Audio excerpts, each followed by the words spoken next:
Have you ever just sat there and wondered, why is this dude so good?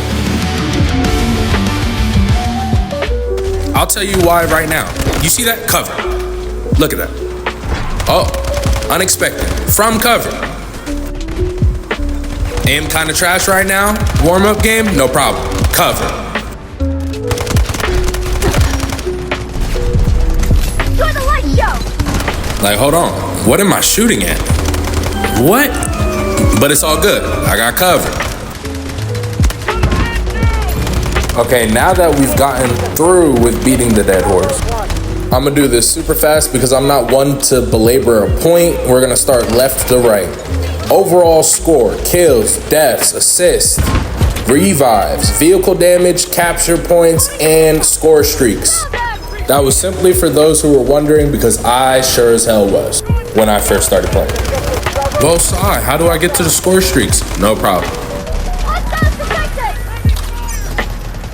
This game has a lot to offer, truthfully. It has great guns, great gun experiences, as well as operator core abilities, which really just gives you a unique feel to each character that you play.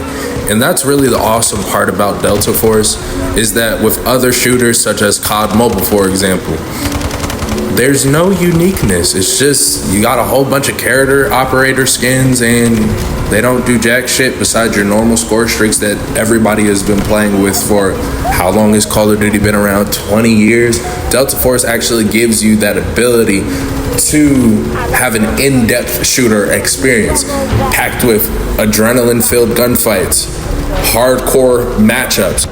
Imagine this, you just got home from work, you load up Delta Force, you think you're about to destroy everybody. Then afterwards, you go against a guy that sits in a vehicle all game. Bro, do not discriminate from using a vehicle. These things are very overpowered and hard to kill unless the enemy team is just focused on anti-vehicle play. Pay attention because we're gonna speedrun this. These are all the OP broken utilities in the game. You can change the tide of war with one good placement of this. There's absolutely no excuse for tanks to survive when you have that. Byron mains, this is your go-to.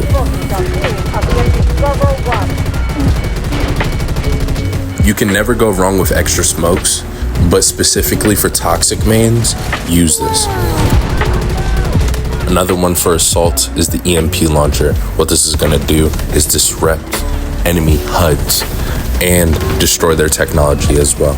Very, very useful, especially for game-changing respawn beacons. That's the play right there. Well, duh, Sai. Of course for vehicles. Alright, motherfucker, don't shoot the messenger. Follow the prompts. There was this guy in World Chat the other day that said, what? There's no firing range? And this is why this is in the video. I know some of y'all thought it too. There is no reason why you shouldn't know how to get to the firing range, let alone use the firing range. It is here for the simple fact that we are playing a warfare-based game, an operations-based game, meaning that you're going to be fighting targets 100, 200 on average meters out. So honestly, that first dummy right there on the left, you shouldn't even worry about buddy right there. That's the easiest target to kill. You get what I'm saying? You can also play with your settings while you're in the firing range to figure out whether you need to fine-tune yourself to a slower sensitivity or a faster sensitivity. Also, sensitivity is subjective to device size. We truly need to make Delta Force blow up as a community, because once we get enough players 24/7 around the clock playing this global game, we won't have to deal with bots and lobbies anymore. Now, to be fair, it's just going to be a condition of gaming. I don't know when this started, but it's quite literally a plague if you ask me. However, naturally bots will come into play in lower ranked lobbies.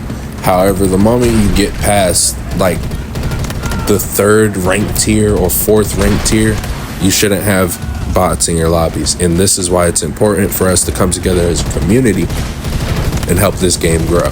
We need to be talking to the devs. We need to be putting our ideas into their minds, in their faces, so we can actually have the gaming experience that we desire. We don't want a Battlefield 2042. We don't want a PlanetSide 2. Like, bro, there's so many great Battlefield shooters that have failed simply because there wasn't enough funding. Not Like and subscribe. Let me hear your thoughts in the comments.